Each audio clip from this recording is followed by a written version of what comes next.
everyone, and welcome to the Unreasonable Man podcast. I am Walker. I am the Unreasonable Man. I'm the podcast host, and you are the audience. And now that we both know our jobs, we'll get on with it. Probably should lead off with a little about me. I'm old. I'm over 50.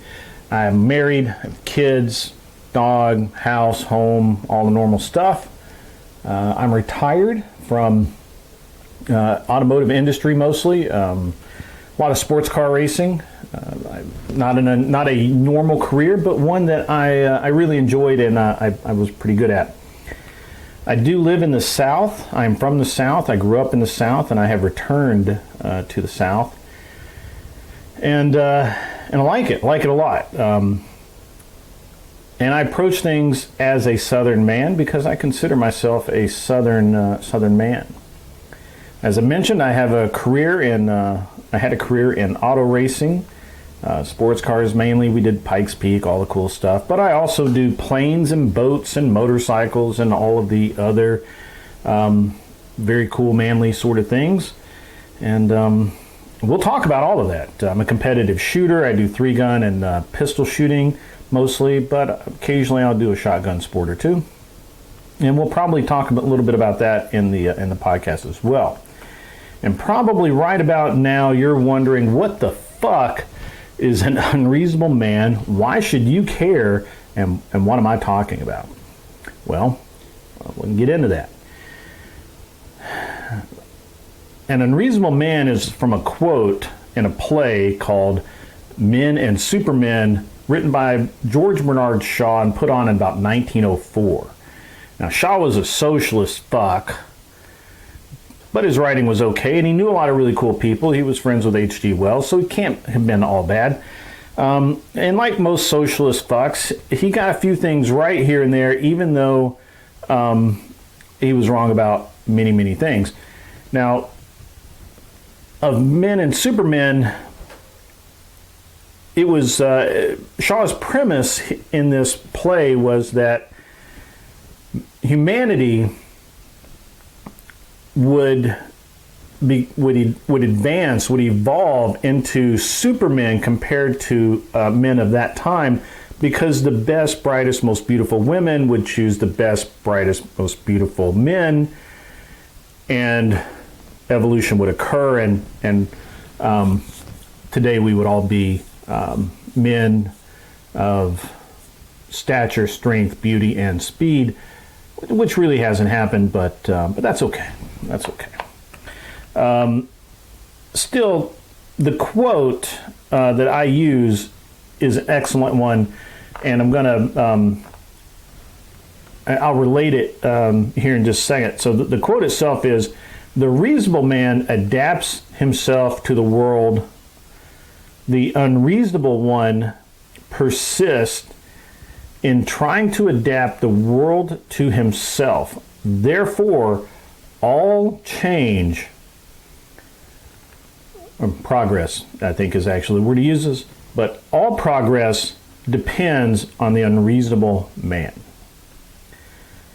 And let's think about that for a minute, because the reality is that we see that every day. Everything you're asked to vote for, reasonable gun control, reasonable immigration levels, reasonable base salary, universal pay, reasonable border control, reasonable this, reasonable that. And it's all bullshit, and you shouldn't be voting for it. You shouldn't agree with it, because you should be unreasonable and ask for better, not reasonable. Reasonable is bullshit to get some agenda through that you probably really don't agree with. And I think it makes it really clear, right? We need to be unreasonable men and women. Humanity needs to be unreasonable, disagreeable, skeptical. We need to question that around us. We need to look at it. We need to think critically about even the small things, even the things that everyone's, you're overthinking that. It's why are you putting so much effort into this? Well, you probably should be putting more effort into it. we'll get to that. We're going to have a lot of shows. We're going to cover a lot of stuff. So the show format, this is a new show, so I need to lay out what we'll be doing here.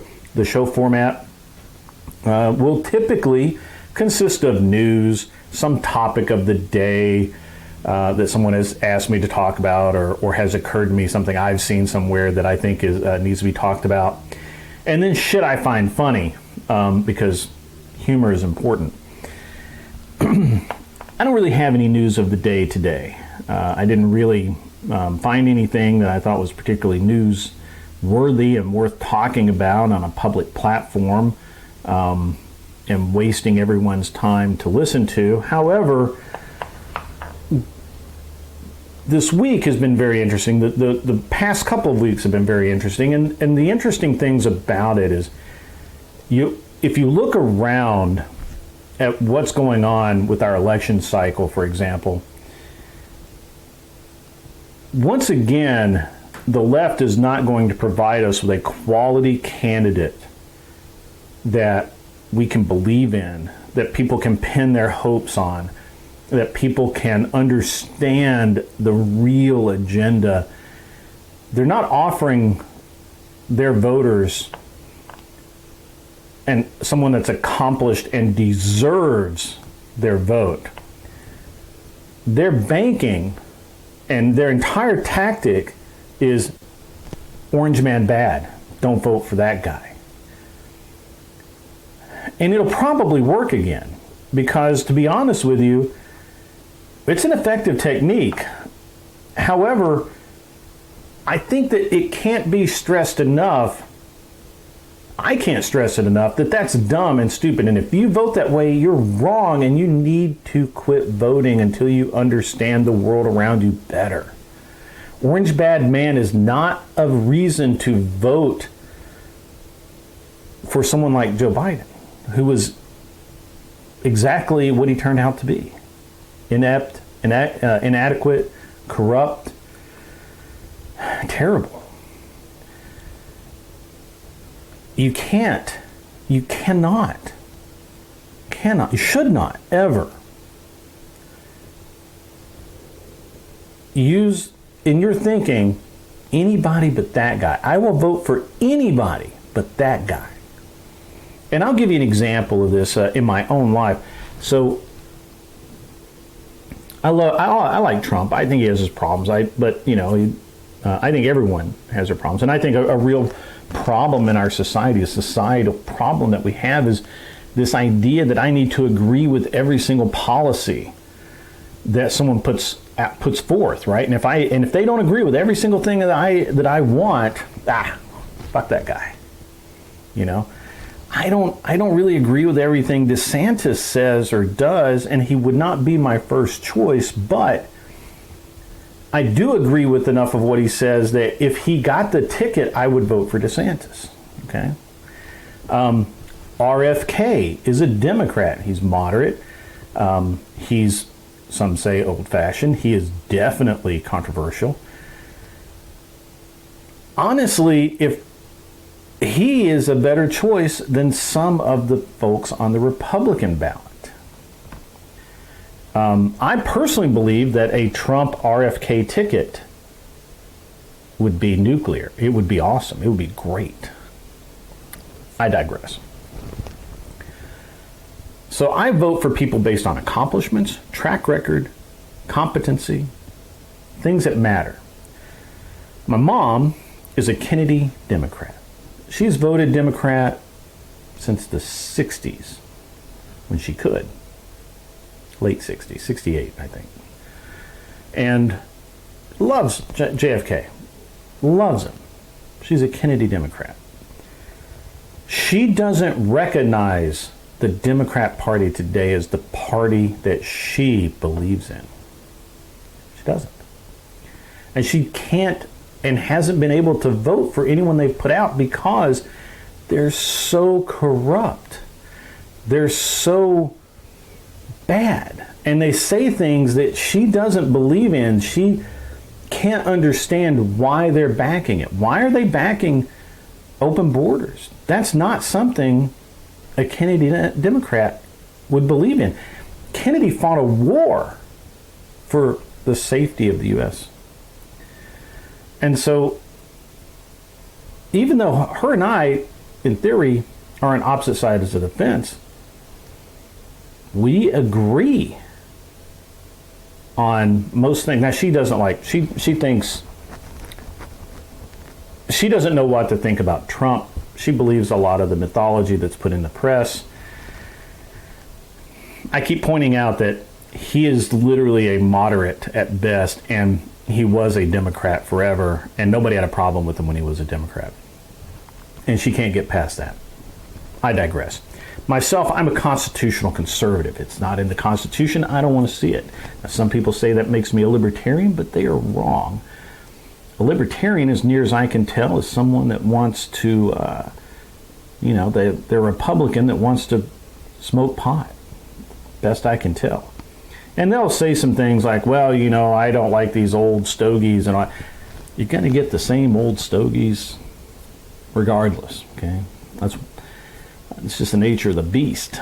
And I find myself in the situation where I typically consider myself a Republican. I am definitely on the right. But as a constitutional conservative, the Constitution is the metric by which all actions are measured, and it should be for you as well. If you don't understand the Constitution, you should probably look into it. So we're gonna cover a lot of things in detail, and I'm not gonna go too far down any rabbit holes, but that's kind of the news of the day, right? We've got Trump, being bullied here and there, and you've got, for lack of a better word, and you've got the Democrats not putting forth a valid candidate. I have an idea about what they're trying to do. We'll talk about that going forward. And now we can kind of move into, shit I find fucking funny. And the thing that I find the most funny currently is the red pill movement, whatever. And I'm going to say this. I always agreed with the premise of red pill. I thought it was a men's advocacy group that sought to not empower men.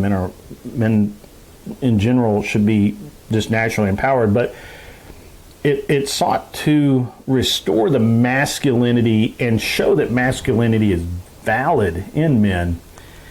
And they did that in really good ways. Go to the gym, work out, get a little more fit.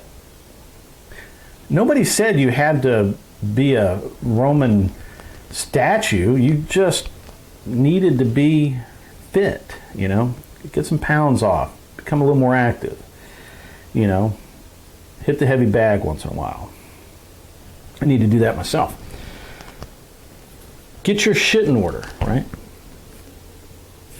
Are you digging change out of your couch at 30 years old? That's wrong. Get your shit together. Get your money right. Checking account shouldn't be overdrawn. You shouldn't be giving away hours at work. You should not necessarily be the master at 30, but you should be working in that direction. You should have a goal. Get your shit together. I like that. That's good. And have some self-worth. Don't just go after every stupid female that you see. Figure out what you like. Know your value and go get what you can get. I like that too. The departure comes in that red pill has sort of been co-opted, at least in social media, by guys that preach and sell this idea that go be a millionaire. Sure, buddy. Yeah, go be one of the top 5%. You're telling 40% of the people to go be the top 5%. That's not going to happen, and that's selling a dream that can't happen, and you shouldn't do that. It's more realistic to say, hey, go be the best you can be. If that means you need to go in the army and be a soldier and have a career, be a career soldier and learn a skill and a trade and come out the other side with a pension and still be able to work in the private sector, do that. If it means going to trade school, popping out, becoming a journeyman, being a welder at $50, $60, $70 an hour, making, bank every year doing contract work or even hourly work. Blue collar gets it done, man. And it's legit money. You will make money doing it. The idea that you need to ball out, have 3 BMWs, a Bugatti, and a Lambo, that's bullshit. That's horse shit. Fuck that shit. The idea that debt is good is bullshit. Debt is useful. It is never good. Never forget that. The less debt, the better off you are. There's no way around that. Now, it can be useful. Knowing how to use it, having the self-discipline, which is a masculine trait, having the self-discipline to use it correctly, winner. That's what they should be saying. They're not saying that. Ball out, top G, alpha, what the fuck ever. The real departure for me comes in the way they approach relationships. Absolutely, you should consider yourself a high value man. You should build yourself into a man. You should understand your value, and you should understand the type of woman you need and want in life to make shit happen. Because no man stands alone. And a great woman will make a greater man. Guaranteed, every single time. I speak from experience, not bullshit. And so the biggest departure I have is this idea that you can fuck who you want, open on your end, closed on her end marriages or relationships, multiple relationships in multiple countries, whatever. That's horseshit, guys. You know it, I know it, we all know it. Fuck that. Don't do it. It's bad. It sucks the fun right out of life, and it kills your soul, which I think is important. I don't want to go to hell. I'm pretty sure you don't want to either. If I all of a sudden decided that I wanted to go fuck 20-year-olds, I would be a man and tell my wife, hey, baby, sorry, love you, care for you, love my life. However, I want to go fuck 20-year-olds, so we got to get a divorce because I can't cheat on you. I don't have that much evil in me to do that. I would rather just be a man about it and go and do things in the proper way. I would never do that, by the way. I'm just saying there's a right way and a wrong way. If you choose the wrong way, well, you're fucking wrong. That's simple. It's easy. Now, if you want an example of a top G, alpha, badass mofo, let me give you a guy to look at. Matt Best. Now, you may have heard of him. He's a popular YouTuber. What you may not know is that motherfucker is a badass. He's a legit killer, body stacker, professional killer in the Army and the CIA. That dude has done it. He has stacked the bodies. He has done the work. He did God's work for his country, and he deserves respect for that. And not only that, not only did he do that, he also has a beautiful wife, seemingly great relationship. I don't know. I'm not there. I don't judge. But beautiful wife, great YouTube channel. Dude gets it done. He has said publicly, hey, I had a drinking problem. I had to cut that shit back. So he just stopped drinking as much. He does not get drunk. He doesn't allow himself to get drunk. Fucking baller. Some people can do it, some people can't. He apparently can. I admire him for that. I admire him more for that than going to rehab 18,000 fucking times, spending a shitload of money, becoming a dick, and just blaming everything on the fact that he can't kick his addiction. He took responsibility. He says, I don't need to get drunk every fucking day. I'm going to go get my shit together, and I'm just going to do it. And he fucking did it. Badass. Badass. Badass Matt Best. But one of the best things, two of the best things, is first, Matt Best is a serial entrepreneur. Now that fucker owns or co-owns Black Rifle Coffee. You may have heard of them. Lead Slinger Whiskey. You know, whiskey and coffee. That's, you know, good shit. I don't drink personally, but, you know, I've heard that whiskey's awesome. And Article 15 Clothing and his production company, and God only knows what else. Guy's a serial entrepreneur. He gets it done. And he gets it done without a bunch of bullshit magical banking techniques or buying fucking licenses or any shit like that. He works. He has an idea, he executes, and he gets it done. And the motherfucker's badass. And the last thing is his book. If you haven't read his book, matter of fact, I'm going to recommend books from time to time that you should read, and you should really read them. Matt Best's book, it is the best book. It's right there in the name. Title is Thank You for My Service. And he means that. Go read it. It is the story of a fucking hero. Legit. Go read it. You deserve to read it. You're good people and you need to be better people, and that book may help you. At worst, it's some nice entertainment. Go read it. It's badass. Think you can get it on Amazon? I don't know. Maybe. I don't know. Maybe they won't let that shit on there. Who knows? I don't you know, whatever. And but yeah, go check that shit out, because it's badass, dude. I mean, I'm not kidding at all. I get a serious amount of respect for people that do the things that Matt Best did. And there's other guys out there too. We'll cover them. They're fucking heroes that walk amongst us, and I've had the privilege of meeting some of them, and on a personal level. And I will share them with you, and you will enjoy getting to my perspective on who they are. All right, guys. So, as an outro, we're going to just ask a simple question: do we really need another dumbass idiot podcaster like me? Probably not. But I'm here. I'm going to do it. I'm going to try and be a little funny. I'm probably not going to succeed. Don't hold that against me. There's a lot of things that are going to be rambled on about on this podcast. We'll talk about shooting. We'll talk about guns. We'll talk about politics. We'll talk about people.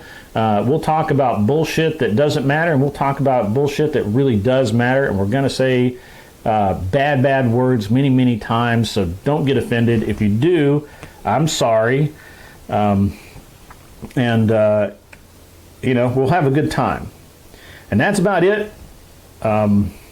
Tell a buddy, bring a friend, come back.